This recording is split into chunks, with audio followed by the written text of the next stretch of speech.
What's good, friends? Christopher with the hopezy.life, and today let's talk about thinking like a wealthy person. Because again, the time for money trap that so many people fall into is due to all kinds of sort of pre-programmed scripts that we've all heard. You know, money doesn't grow on trees, things like this. And so in order to actually step out of that prison of the 9 to 5, you have to change the way that you think and the way that you think about money. So what I'm going to posit here for you up front is that everything costs the same.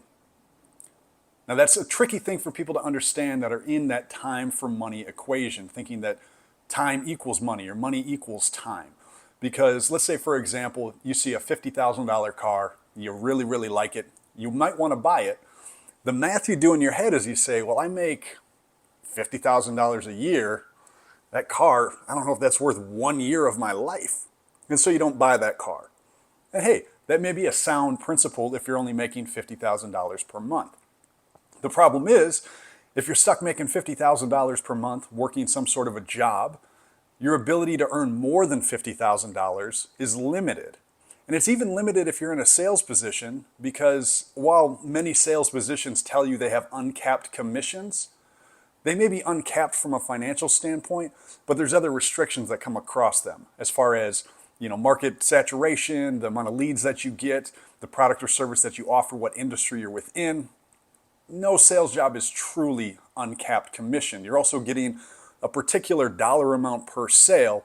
And so there's limits to the amount of income you can make. Now you can make great money in sales, don't get me wrong. It's arguably the best job that anyone can get if they're looking to accumulate wealth and accumulate resources. But again, you do have caps. Now, let's look at this $50,000 car example. Instead of looking at it from the standpoint of how much of my time do I need to trade for this dollar amount, which keep in mind, let's say you trade that 1 year of your life, you buy that $50,000 car, you're never getting that 1 year of your life back. You're out the 50 grand, and now you have something that immediately lost, 20, 30% of its value as soon as you drove it off the lot. And it's going to keep losing value. This is why you get poorer when you trade time for money. Time is a limited resource that we all share. So it's important to understand how to buy back your time. Now, what wealthy people think of instead is they use their creativity to create an offer in order to generate the money needed for what they want to buy.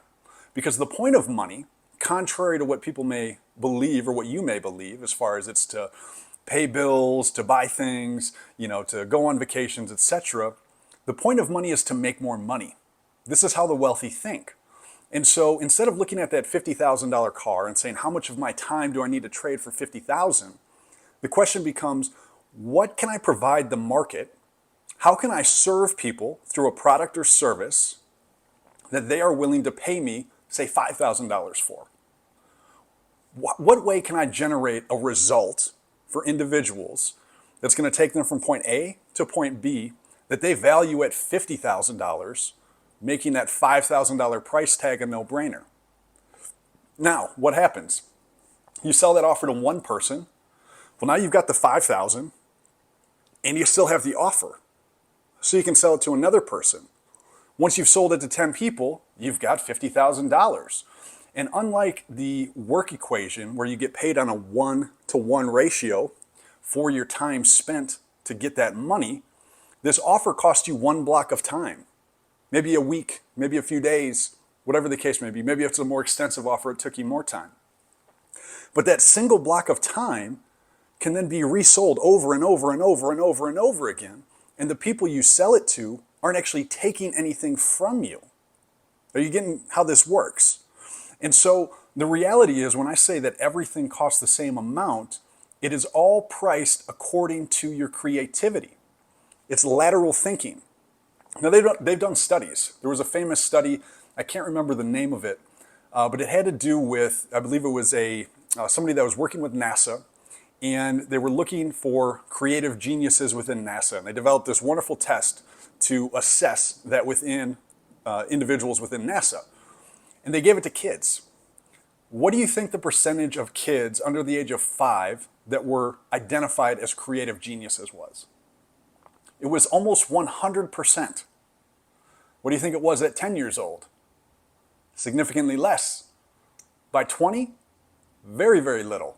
Because you see, conformity breeds out creativity. Conformity is where we start dismissing the lateral thinking that we're naturally born to do as creative beings made in the image of our Creator. It gets whittled away.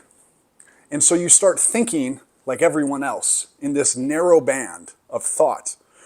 And that is in large part what the matrix is. That is what the prison is that so many folks find themselves trapped in.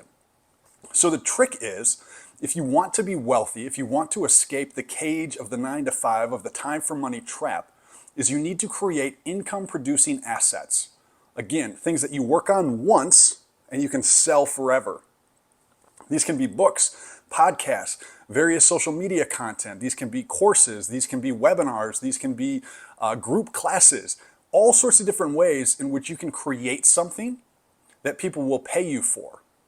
And the more people that you serve and the better you serve them with these products and services that you create, these income producing assets, the more those people will tell other people about your products and services.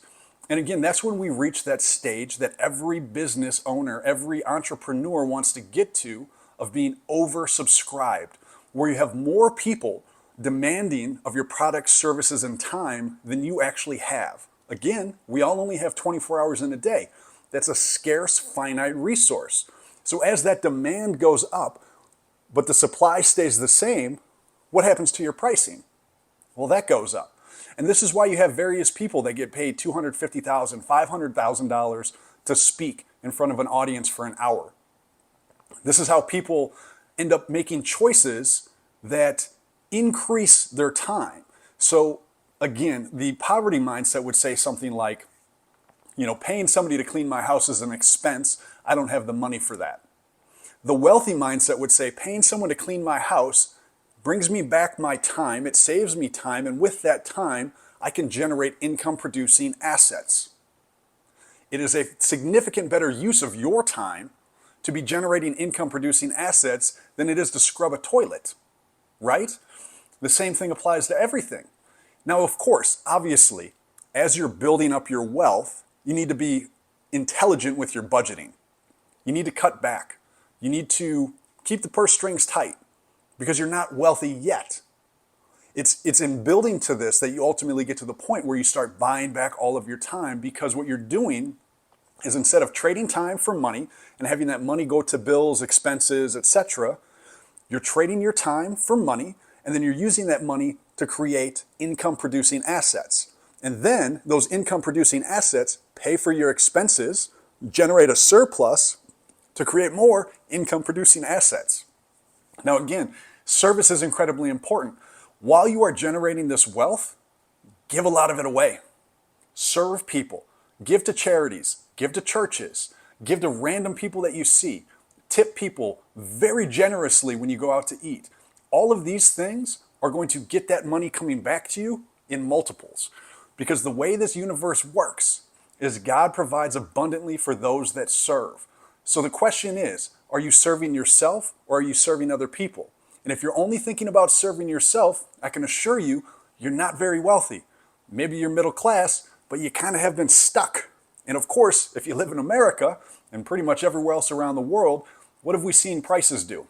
Up, up, up, up, up, up, up, right? This is how it's always gone with our current monetary system. It's a debt-based monetary system. Look at the US dollar and the Federal Reserve being created in 1913. Look at the purchasing power of the dollar since 1913. It's like 99.99% less valuable than it was then.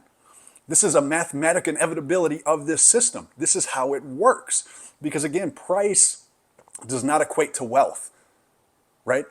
Dollars don't equate to wealth. They represent them. And what each one of those dollars actually represents is less and less and less over time. You have to recognize this when you're looking at pricing. Pricing is an illusion. The cost of something is an illusion. It's a number that gets applied to it, but it's not actually what it's worth.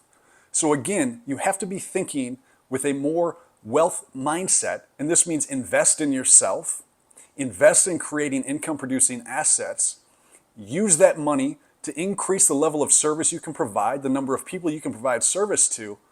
Everything else takes care of itself. This is how abundance works. So here's just a quick video again, Deadbeat to Easy Street, my book on how I've done this for myself and how I'm going to continue to do this. Many more books to come, is released on October 29th. You can pre-order it now. The link is in the description of this video. And the paperback and hardcover versions will be coming out on October 31st. So go ahead, pick up your copy, leave a review after you've gone through the book. Let me know what you think. And if you want, and you see this video, shoot me an email to Christopher@hopezy.life. That's HOPEZY.LIFE.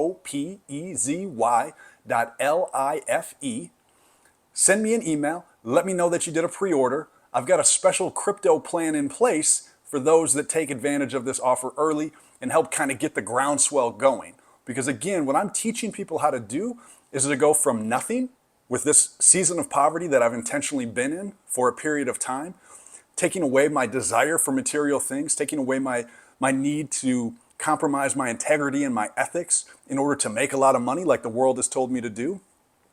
This season of poverty is ending. And what I'm showing people now is how to go from nothing to massive resources. So let's get this groundswell going. Pick up your copy today, pre-order or wait for the paperback and hardcover version. $333 for the Kindle, $11.11 for the paperback, $22.22 for the hardcover. And go ahead and check out the hopezy Life. I'm building up a little community on that website. It's going to function a lot like school with different courses that'll be available, social content, all sorts of good stuff. So again, I appreciate you stopping by. I look forward to seeing the wealth you build and the people you serve on a massive scale. We'll talk soon. Peace.